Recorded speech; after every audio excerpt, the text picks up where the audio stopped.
What are the different layout options that you can have when it comes to seating options? I've obviously already touched on a couple in my intro, but if you wouldn't mind elaborating for us some of the different layout options there are. So it's all going to depend on your space. And I know we did a podcast not too long ago about floor plans. So if you haven't listened to that one, go back and listen to it. But you're going to have a lot of different options as far as tables. You have your traditional rounds. You have your rectangles or squares. You can do them family style, which is like long tables combined, which is pretty cool. You can do cocktail style where you just have mostly like high tops and maybe no assigned seating in that one. Head table, king's table, the table with two chairs, also known as a sweetheart table for the bride and groom, not the random guests. So there's lots of different ways that you can like lay out your space. It all kind of depends on what's in-house at your venue and what your preference is. Some people like round tables, some people hate round tables, you know. Can you only use the tables that the venue provides, or can you go and rent more? You can definitely go and rent more. Anything is possible. Anything is possible. I would almost encourage it because it helps to kind of change up the layout. I like it when you have a mix of different kinds of tables as opposed to just, you know, one kind, all rounds or all rectangles. It makes it a little more interesting. Mix up the tables. Yeah, I would do that. So what do you think about doing like a high top cocktail and then alternating high top cocktail down to a child's maybe park bench or bench? This is why you're not in charge of floor plans. Well, you would just alternate adults, kids, right? It would be exciting, fun way to incorporate the children with a different. So we're gonna keep moving on. We'll put that one on the back burner. Come back to that one. Okay.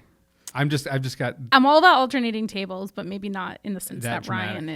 Ryan is touching on here. I don't really, but I don't really know much about this. So, should guests steal the sweetheart table? Where would the couple sit? So you kind of have three options. You have four options for the couples. You can do your sweetheart table, which is just the two of you at a table.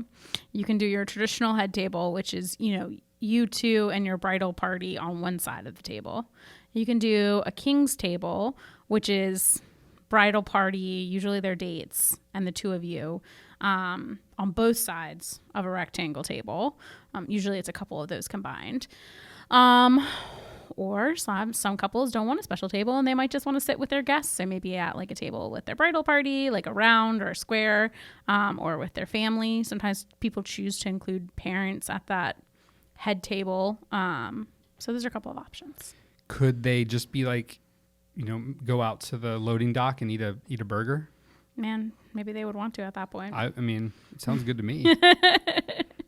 So yes? No? Oh, geez. All right. Sorry, guys. I tried. You heard it from the planner. Where does the bridal party sit? Generally, it depends on the type of table, like we just talked about. But generally at a head table or a king's table or some kind of designated bridal party table.